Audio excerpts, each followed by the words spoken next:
Zexthar had studied the humans for 3 rotations before making planetfall. Their species profile painted them as weak, fractured, and primitive, perfect prey for a Kethmar hunting expedition. The neural translator implanted behind his secondary brainstem would handle communication, though he doubted he'd need much dialogue before the killing began. His sleek predator craft touched down in what the humans called a suburban neighborhood, just as their sun crested the horizon. Through his ship's sensors, he observed the curious bipeds emerging from their dwellings, performing their morning rituals. Perfect. He would select the strongest among them for sport, then harvest the rest for the protein markets back home. Zexthar activated his personal shield, checked his plasma talons, and stepped into the alien morning air. His reptilian frame stood nearly 8 feet tall, covered in biometallic scales that shifted color with his mood, currently a deep crimson indicating hunting readiness. Forearms ended in razor-sharp claws, and his elongated skull housed enough computational power to pilot a dreadnought.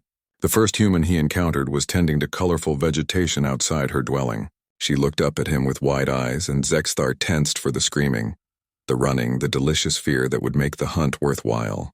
Instead, she smiled. "Oh my goodness, are you okay? You look exhausted, honey." Zexthar's translator worked frantically. Honey, was this some sort of pre-battle taunt? The female human, elderly by their species standards, approached him without hesitation. "You must be one of those method actors for that new sci-fi movie they're filming downtown. That costume is incredible, but you look like you haven't eaten in days." Before Zexthar could process this development, she had grasped one of his lower arms with surprising firmness. "Come on, let's get some food in you. I'm Martha, by the way." And somehow the apex predator found himself being led into the human's dwelling. Martha's kitchen smelled of something Zexthar's enhanced olfactory systems identified as bacon, a scent that triggered unexpected pleasure responses in his brain. She bustled about preparing what appeared to be a feast while chattering continuously. "My grandson Tommy is about your age, well, your apparent age. Hard to tell with all that makeup. He's studying special effects in college, you know. You should meet him. He'd love to see how they did your skin texture."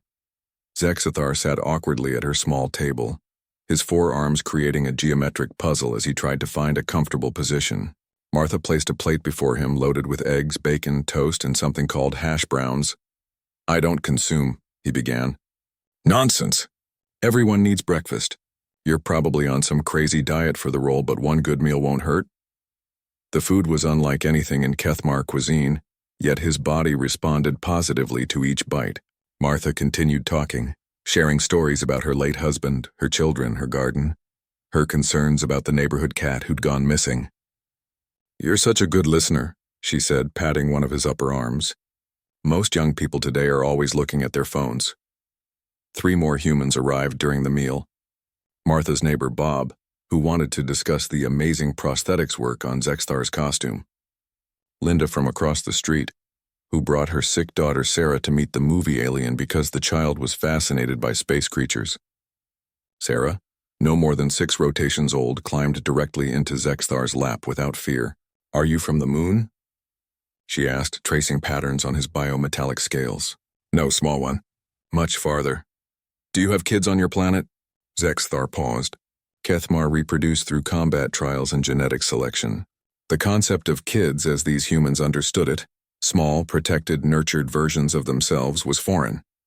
"We create offspring differently." "That's sad," Sarah said matter-of-factly.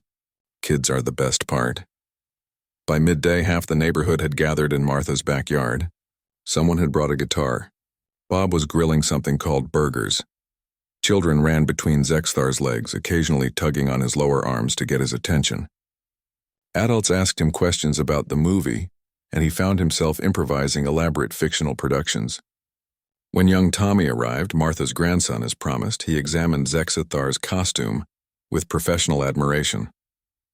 "The articulation in the facial features is insane," Tommy said. "And these scales feel so real. What's the base material? Latex? Silicone?" "Biological synthesis," Zexthar answered honestly. "Wow, they're using bioengineering for props now? The budget on this movie must be incredible."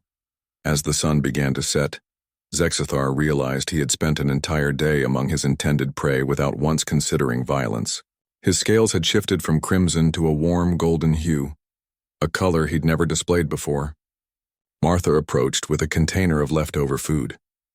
"You take this home, sweetie, and you tell those movie people they need to feed you better. You're all skin and bones under that suit." She stood on her toes and kissed his scaled cheek. "You come back anytime, you hear? You're always welcome here." Zexthar walked back to his ship in the gathering darkness, carrying Martha's leftovers and struggling with unprecedented emotional data. His mission parameters were clear: eliminate the humans, harvest their resources, return home victorious. Instead, he found himself programming a course for Kethmar space, his weapons systems powered down, his hunting instincts replaced by something he couldn't name. In his ship's logs, he recorded, "Species assessment requires revision. Humans possess defensive capabilities not apparent in initial observations. Recommend extreme caution in future contact scenarios." But in his private journal, he wrote something different. "They called me family. They fed me their food and shared their stories. The small one, Sarah, fell asleep in my arms and was not afraid. How do you wage war against a species that offers love to monsters?" As his ship broke orbit, Zexathar's scales shimmered with that same warm golden hue.